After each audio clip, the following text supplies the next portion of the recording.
जय श्री राम दोस्तों। आज मैं लक्ष्मी विष्णु योग यानी लक्ष्मी नारायण योग भी बोल सकते हैं, या आप ये भी बोल सकते हैं लक्ष्मी विष्णु स्थान राज योग। ऐसा क्यों मैं बोल रहा हूँ? क्योंकि अगर जो केंद्र हाउसेस हैं जो आपकी लाइफ को कोर हिस्सों को रिप्रेजेंट करते हैं, जैसे आपका सेहत हो गया, आपका घर हो गया, आपका स्पाउस हो गया, आपका वर्किंग प्लेस हो गया, ये आपके कोर जीवन के एस्पेक्ट्स हैं। वहीं पर जो आपके त्रिकोण हाउसेस हैं वो जो आपकी फॉर्चून, वेल्थ और लक के हाउसेस हैं।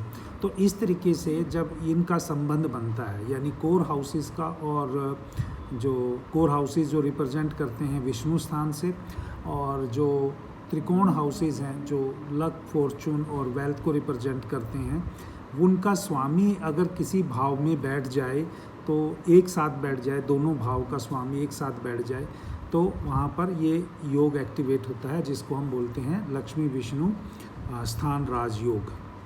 इस राजयोग से क्या होगा कि आपको अगर मान लीजिए तो जीवन में फेम मिल सकता है, पावर मिल सकता है, अथॉरिटी मिल सकता है, या आपका स्टेटस है जो लाइफ में अच्छा हो सकता है। लेकिन कंडीशन क्या है, आप याद रखिएगा कि किन चीज़ों के हिस्से में मिलेगा।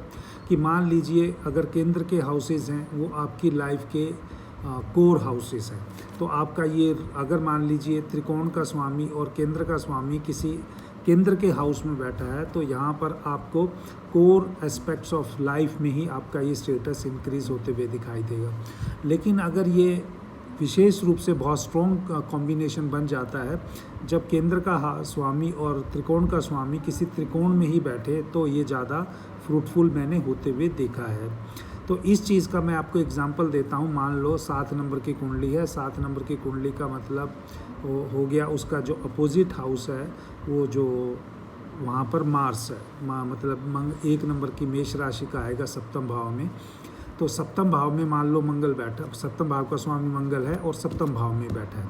अगर मान लो अब इसका केंद्र का स्वामी जो है, वो केंद्र का स्वामी जो है या तो बनेगा शुक्र, या जो बनेगा एक का शनि और एक का बुध।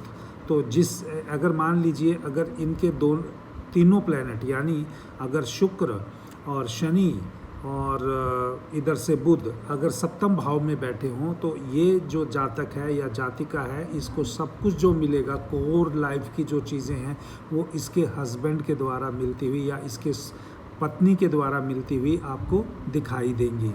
अब मान लीजिए किसी का एक विष्णु लक्ष्मी स्थान राजयोग है, या किसी के में 2 हैं, तो उसी हिसाब से उसकी लाइफ का फलित हम आगे बढ़ा सकते हैं।